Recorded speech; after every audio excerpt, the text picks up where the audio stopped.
It's time for Declare Your Independence with Ernest Hancock. Believe me when I say we have a difficult time ahead of us. But if we are to be prepared for it, we must first shed our fear of it. I stand here without fear because I remember that I am here not because of the path that lies before me, but because of the path that lies behind me. I remember that for 100 years we have fought these machines. And after a century of war, I remember that which matters most. We are still here! Tonight, let us make them remember we are not afraid!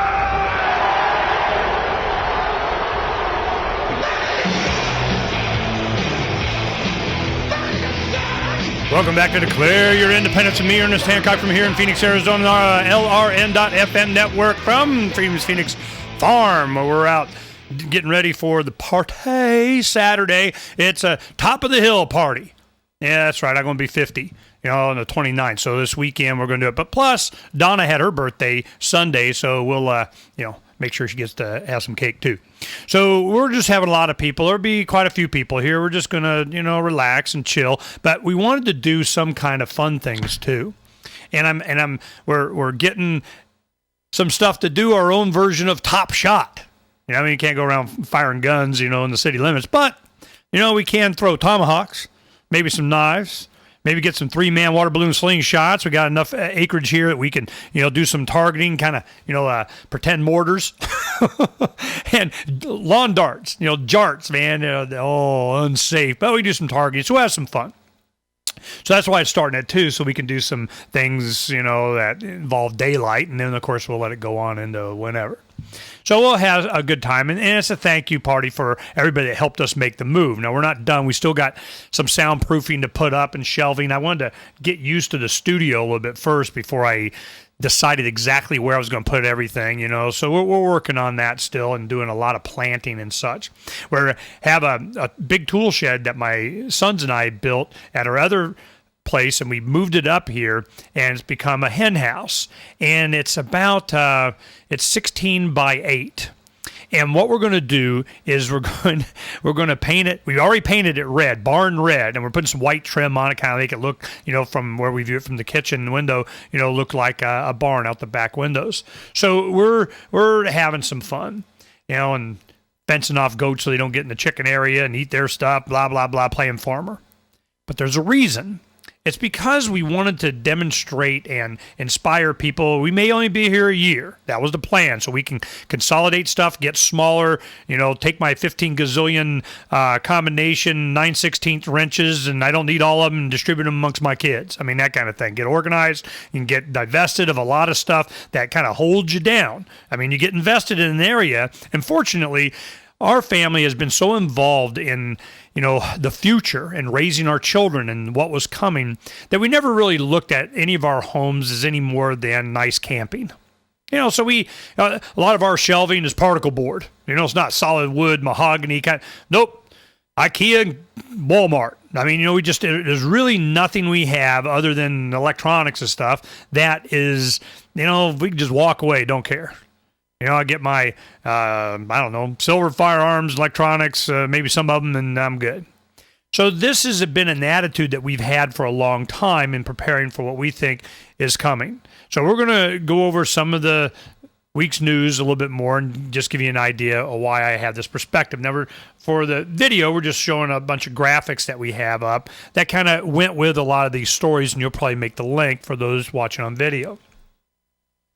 BBC World Service to become Hillary's propaganda jukebox.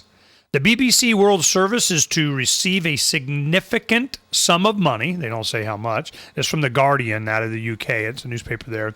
Significant sum of money from the U.S. government to help combat the blocking of TV and internet services in countries including Iran and China. And what the BBC said is the first deal of its kind. An agreement is expected to be signed later this month that will see U.S. State Department money understood to be a low six-figure sum given to the World Service to invest in developing anti-jamming technology and software. So this is kind of like Voice of America, and we're going to be transmitting into Iran and China. How does China feel about that? So, getting intertwined in their internal stuff is you're just begging for trouble. And the internet already does that, but they don't want to be 14-year-olds doing peer-to-peer communication and instant translating, Google Translator being able to talk and do and whatever. No, heck no. You need to have what the government says, what we say, what our culture says, and what our tourists say, and how interacting with just human beings and the ability to travel and communicate and translate, that doesn't matter. We need the official version, and we're willing to pay the BBC to do it. All right, well, what are the kind of things that they won't be sharing that people will? The body baggers of Iraq. Jess Goodell enlisted in the Marines immediately after she graduated from high school in 2001. She volunteered 3 years later to serve in the Marine Corps' first officially declared Mortuary Affairs Unit at Camp Al-Taqaddum in Iraq. Her job for 8 months was to collect and catalog the bodies and personal effects of dead Marines. She put the remains of young Marines in body bags and placed the bags in metal boxes. Before being shipped to Dover Air Force Base, the boxes were stored, often for days, in a refrigerated unit known as a reefer. The work she did was called processing. We went through everything, she said, when I reached her by phone in Buffalo, New York, where she is about to become a student in a PhD program in counseling at the University of Buffalo. We would get everything that the body had on it when the Marine died. Everyone had a copy of the rules of engagement in their left breast pocket. You found notes that people had written to each other. You found lists. Lists were common. The things they wanted to do when they got home or food they wanted to eat. The most difficult was pictures. Everyone had a picture of their wife or their kids or their family.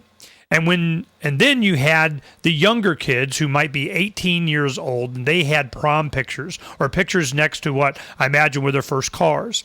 Everyone had a spoon in their flak jacket. There were pens and trash and wrappers and MRE food. All of it would get sent back to the Marines' homes. We all had the idea that at any point, this could be us on the table. I think Marines thought that they went over there to die. And so people wrote letters saying, if I die, I want you to know I love you. I want my car to go to my younger brother, things like that. They carried those letters on their bodies. We had a Marine that we processed, and going through his wallet, he had a picture of a sonogram of a fetus his wife had sent him. And a lot of Marines had tattooed their vital information under an armpit. It was called a meat tag. The unit processed about half a dozen suiciders. The suicide notes, she said, almost always cited hazing. Women, she said, were constantly harassed, especially sexually, but it often did not match the systematic punishment and humiliation meted out to the men who were deemed to be inadequate Marines. She said that Marines who were overweight or unable to do the physical training were subjected to withering verbal and physical abuse. They were called fat nasties and S-bags.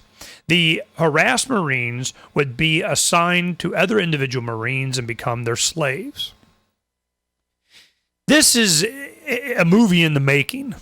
This is information that goes out from individual to individual. This is not the type of information or perspective that you're going to get from a taxpayer-funded military Pentagon program paying BBC to transmit we're good guys. When every bit of information that they get is hypocrisy in how we're handling situations in the Middle East and around the world. This is, it's Orwellian. And a lot of people, if you haven't read 1984, I need to read it again, or at least watch the movie again, William Hurt. I mean, it's just amazing how you'll just change the definition of words, how you'll just extract from the common knowledge stories that go down the memory hole. Well, it can't be done anymore. They've been doing it successfully.